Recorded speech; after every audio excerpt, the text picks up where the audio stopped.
1947 সালে স্বাধীনতার সঙ্গে সঙ্গেই দেশ বিভাজনও ভারতীয় উপমহাদেশের একটি গুরুত্বপূর্ণ রাজনৈতিক ঘটনা ছিল। সংখ্যাগরিষ্ঠ হিন্দুদের জন্য ভারত এবং মুসলমানদের জন্য একটি পৃথক রাষ্ট্র পাকিস্তানের দাবি করে লড়াই চালিয়েছিলেন মোহাম্মদ আলী জিন্নাহরা। অবশেষে তাঁদের সেই দাবি পূরণ হয়েছিল। তবে এই দুই পৃথক রাষ্ট্র স্বাধীনতার পর থেকেই একাধিকবার যুদ্ধে লিপ্ত হয়েছে।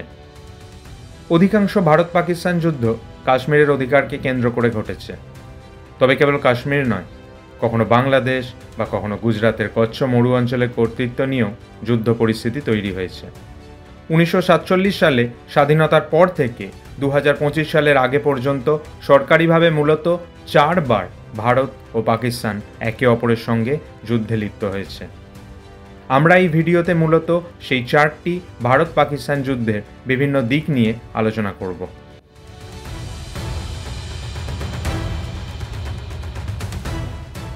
1947 সালে ব্রিটিশ শাসনের অবসানের পর ব্রিটিশ ভারত দুটি ভাগে অর্থাৎ ভারত ও পাকিস্তান এই দুটি রাষ্ট্রে বিভাজিত হয়। এই বিভাজন মূলত ধর্মের ভিত্তিতে হয়েছিল। হিন্দু ও মুসলমানদের সংখ্যাগরিষ্ঠতার ভিত্তিতে এই দুই পৃথক রাষ্ট্রের জন্ম হয়েছিল। বিভাজনের পর রাজ্যগুলির সামনে ছিল 3টি বিকল্প: ভারতে যোগদান, পাকিস্তানে যোগদান অথবা স্বাধীন থাকা। সর্ববৃহৎ প্রিন্সলি স্টেট জম্মু ও কাশ্মীরে সংখ্যাগরিষ্ঠ মুসলিম জনসংখ্যা এবং হিন্দু জনসংখ্যার একটি বড় অংশ ছিল।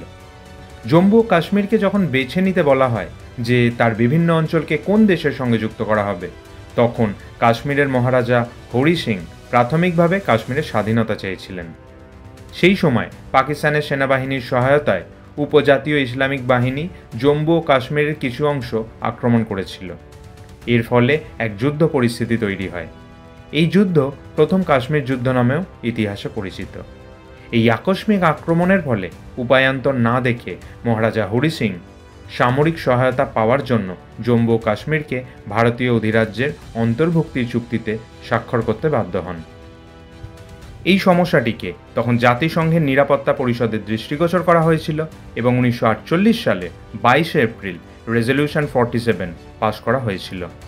সেই দিনই নিয়ন্ত্রণ রেখা তৈরি করা হয়েছিল এবং 1949 সালের 1 জানুয়ারি রাত প্রায় 12টায় যুদ্ধবিরতি ঘোষণা করা হয়েছিল। কাশ্মীর উপত্যকা, জম্মু ও লাদাখের নিয়ন্ত্রণ ছিল ভারতের হাতে এবং অপরপক্ষে পাকিস্তান গিলগিট বাল্তিস্তান ও আজাদ কাশ্মীর দখল করে। ভারত সেই অংশগুলিকে পাকিস্তান অধিকৃত কাশ্মীর বলে থাকে।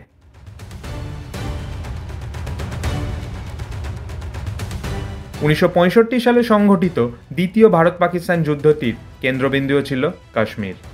যুদ্ধটি 1965 সালের অগস্ট থেকে সেপ্টেম্বর মাস পর্যন্ত চলেছিল।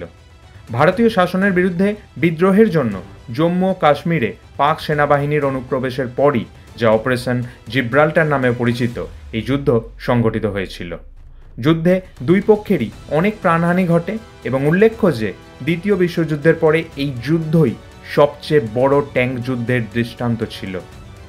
কাশ্মীর সমস্যা তো চলছিলই, তার পাশাপাশি 1956 সালে গুজরাটের কচ্ছ মরু অঞ্চলের কর্তৃত্ব নিয়ে দুই দেশের মধ্যে বিরোধ উপস্থিত হয়।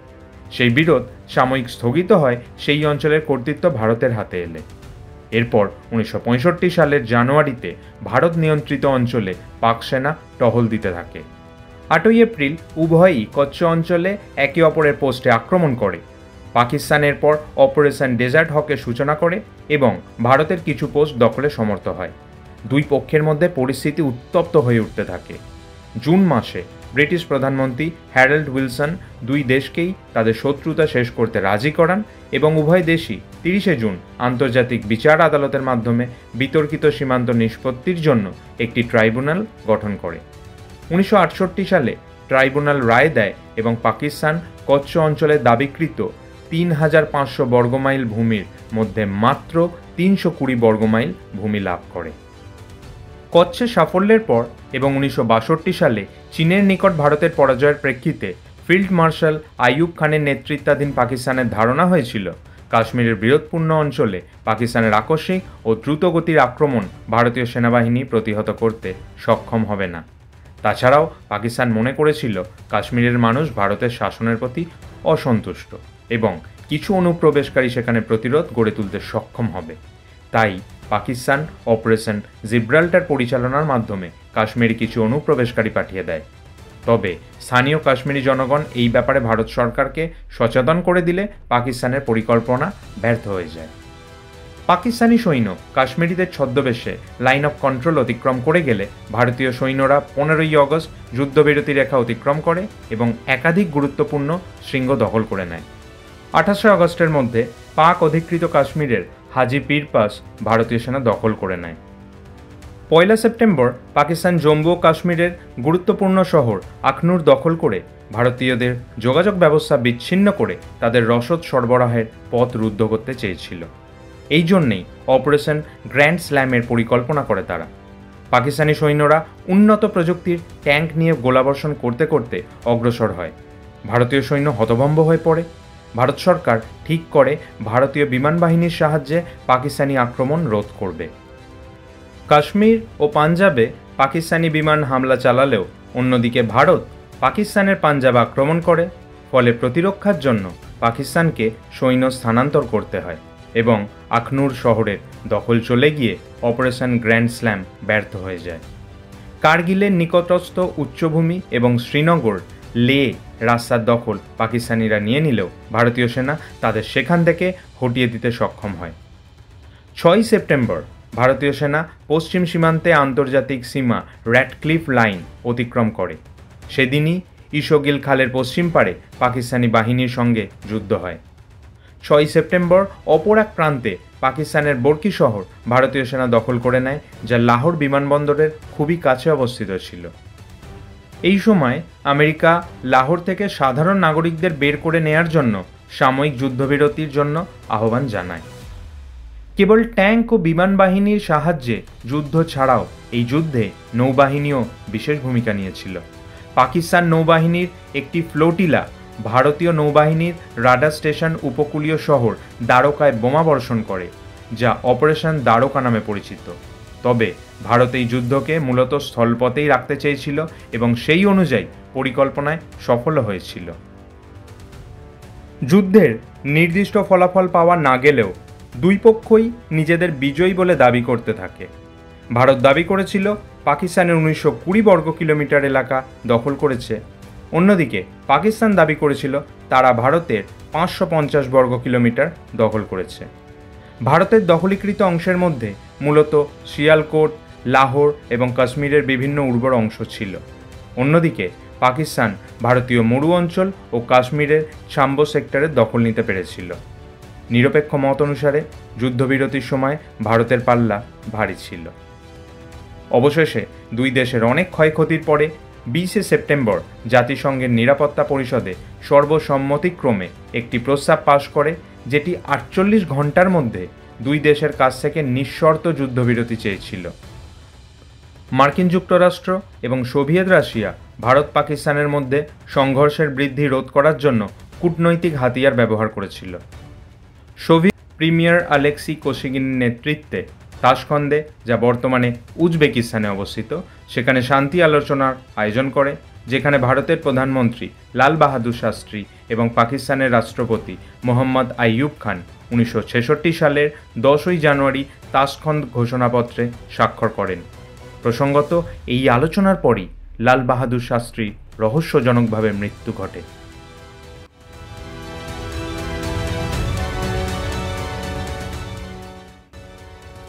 1971 সালে সংগঠিত ভারত পাকিস্তান যুদ্ধের সঙ্গে সরাসরিভাবে কাশ্মীর সমস্যা জড়িত ছিল না, বরং মুজিবুর রহমানের নেতৃত্বে পূর্ব পাকিস্তান ও ইয়াহিয়া খানের নেতৃত্বে পশ্চিম পাকিস্তানের মধ্যে যে সংকট ও যুদ্ধ সৃষ্টি হয়েছিল তারই সঙ্গে ভারত জড়িয়ে পড়েছিল।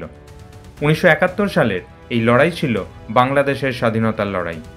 অপারেশন সার্চলাইট এবং 1971 সালের নৃশংসতার ফলে প্রায় 1 কোটি বাঙালি প্রতিবেশী ভারতে আশ্রয় নিয়েছিল।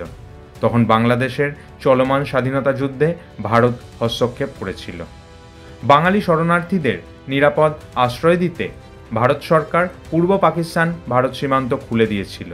পশ্চিমবঙ্গ, বিহার, আসাম, মেঘালয় এবং ত্রিপুরা সরকার সীমান্তে শরণার্থী শিবির স্থাপন করেছিল। 1971 সালে 27 মার্চ ভারতের প্রধানমন্ত্রী ইন্দিরা গান্ধী সিদ্ধান্ত নেন যে লাখ লাখ উদ্বাস্তু গ্রহণের পরিবর্তে পাকিস্তানের বিরুদ্ধে যুদ্ধে যাওয়াই সঙ্গত এবং সেই কারণেই স্বাধীনতাকামী পূর্ব পাকিস্তানের সরকারের প্রতি পূর্ণ সমর্থন প্রকাশ করেন তিনি। 1971 সালের 28 এপ্রিল কেন্দ্রীয় মন্ত্রিসভা সেনাপ্রধান জেনারেল স্যাম মানেকশকে পূর্ব পাকিস্তানে যেতে নির্দেশ দিয়েছিল। দেশত্যাগী পূর্ব পাকিস্তানের সামরিক অফিসার এবং ভারতীয় রিসার্চ অ্যান্ড অ্যানালিসিস উইং অবিলম্বে মুক্তিবাহিনী গেরিলাদের নিয়োগ ও প্রশিক্ষণের জন্য ভারতীয় শরণার্থী শিবিরগুলি ব্যবহার করতে শুরু করে, যাদেরকে মূলত পাকিস্তানের বিরুদ্ধে যুদ্ধের জন্য প্রশিক্ষণ দেওয়া হয়েছিল। 1971 সালের নভেম্বর নাগাদ ভারতীয় সামরিক বাহিনী পাকিস্তানি সৈন্যদের ওপর সরাসরি গুলিবর্ষণ শুরু করেছিল, এমনকি পাকিস্তানি ভূখণ্ডে অনুপ্রবেশও করেছিল। 21 নভেম্বর থেকে মুক্তিবাহিনীর সহায়তায় ভারতীয় বাহিনী পূর্ব পাকিস্তানে প্রবেশ করে এবং আনুষ্ঠানিক যুদ্ধের প্রস্তুতি শুরু করে দিয়েছিল। ভারত ক্রমাগত পূর্ব পাকিস্তানের কমরেডদের মনোবল বজায় রাখার চেষ্টা চালিয়ে গিয়েছিল। 23 নভেম্বর ইয়াহিয়া খান জাতীয় জরুরি অবস্থা ঘোষণা করে দেশকে যুদ্ধের জন্য প্রস্তুত হতে বলেন। 3 December Pakistan air force operation Genghis Khan সম্পন্ন করে। ওই দিন 8টি ভারতীয় বিমান ঘাঁটিতে হামলা করে পাকিস্তানি বিমান বাহিনী। এই হামলার পর ইন্দিরা গান্ধী জানান, এই হামলা ছিল সরাসরি ভারতের বিরুদ্ধে যুদ্ধ ঘোষণা। সেই দিন রাতেই ভারতীয় বিমান বাহিনীও পাল্টা আক্রমণ করে পাকিস্তানের বিমান হামলার প্রতিক্রিয়া জানায়। এইভাবে যুদ্ধ শুরু হয়। তবে যুদ্ধ কেবল বিমান বাহিনীদের মধ্যেই সীমাবদ্ধ ছিল না। ভারতীয় নৌবাহিনীও 4-5 ডিসেম্বর করাচি বন্দরে আক্রমণ করেছিল। পাকিস্তানও তার পাল্টা জবাব দিয়েছিল। এছাড়াও পাকিস্তানের ওপর মুহুর্মুহু বিমান আক্রমণ চালায় ভারত। অপ্রতিরোধ ক্ষয়ক্ষতির সম্মুখীন হয়ে পাকিস্তানি সামরিক বাহিনী এক পাক্ষিকেরও কম সময় আত্মসমর্পণ করে। 1971 সালের 16 ডিসেম্বর পাকিস্তানের ইস্টার্ন কমান্ড একতরফা যুদ্ধবিরতির আহ্বান জানায়।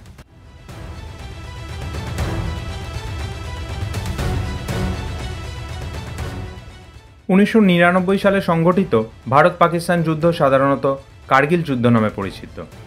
1999 সালের গোড়ার দিকে যখন পাকিস্তানি সৈন্যরা এলওসি বা লাইন অফ কন্ট্রোল অতিক্রম করে কার্গিল জেলার ভারতীয় ভূখণ্ড দখল করেছিল, তখন থেকেই সংকট ও দ্বন্দ্বের সূত্রপাত হয়েছিল। ভারতে এই যুদ্ধকে অপারেশন বিজয় নামে অভিহিত করা হয়। 1984 সালে সিয়াচেন হিমবাহকে ঘিরে ভারত পাকিস্তানের মধ্যে সংঘর্ষ ঘনিয়ে উঠেছিল। অপারেশন মেঘদূতের মাধ্যমে ভারত সিয়াচেন হিমবাহ নিজেদের দখলে আনতে সক্ষম হয়েছিল। 1990-এর দশকে কাশ্মীরে বিচ্ছিন্নতাবাদী কার্যকলাপের কারণে উত্তেজনা ও সংঘাত বৃদ্ধি পায়। এই বিচ্ছিন্নতাবাদী কার্যকলাপের কয়েকটি পাকিস্তান সমর্থিতও ছিল। আবার উভয় দেশই সফলভাবে পারমাণবিক পরীক্ষা পরিচালনার ফলে একটি যুদ্ধের বাতাবরণ তৈরি হয়েছিল। পরিস্থিতি প্রশমিত করার প্রয়াসে উভয় দেশই কাশ্মীর সংঘাতের শান্তিপূর্ণ ও দ্বিপাক্ষিক সমাধান প্রদানের প্রতিশ্রুতি দিয়ে 1999 সালের ফেব্রুয়ারিতে লাহোর ঘোষণাপত্রে স্বাক্ষর করে। এরপর পাকিস্তানি সশস্ত্র সেনা আধা সামরিক বাহিনী এলওসির ভারতীয় অঞ্চলে অনুপ্রবেশ করে। এই অনুপ্রবেশ অপারেশন বদর নামে পরিচিত। এর উদ্দেশ্য ছিল কাশ্মীর ও লাদাখের মধ্যে সংযোগ বিচ্ছিন্ন করা এবং ভারতীয় বাহিনীকে সিয়াচেন হিমবাহ থেকে সরিয়ে দেয়া। এইভাবে পাকিস্তান ভারতকে বৃহত্তর কাশ্মীর সমস্যার নিষ্পত্তিতে আলোচনায় বসতে বাধ্য করে। পাকিস্তানের এও ধারণা ছিল যে এই অঞ্চলের বিশৃঙ্খলা কাশ্মীর সমস্যাকে আন্তর্জাতিক স্তরে পৌঁছে দেবে এবং এর দ্রুত সমাধান হবে। কেউ কেউ অনুমান করেন পাকিস্তানের এই অপারেশনের মূল উদ্দেশ্য ছিল অপারেশন মেঘদূতের প্রতিশোধ নেওয়া। অনেকে মনে করেন 1998 সালের অক্টোবর মাসে পারভেজ মোশাররফ সেনাবাহিনীর প্রধান নিযুক্ত হওয়ার পরই ভারত আক্রমণের ব্লুপ্রিন্ট পুনরায় সক্রিয় হয়েছিল। 3 মে কার্গিলে পাকিস্তানিদের অনুপ্রবেশ ঘটে। ভারতীয় সেনারা পাকিস্তানি সেনাদের হাতে বন্দী ও নিহতও হয়েছিল।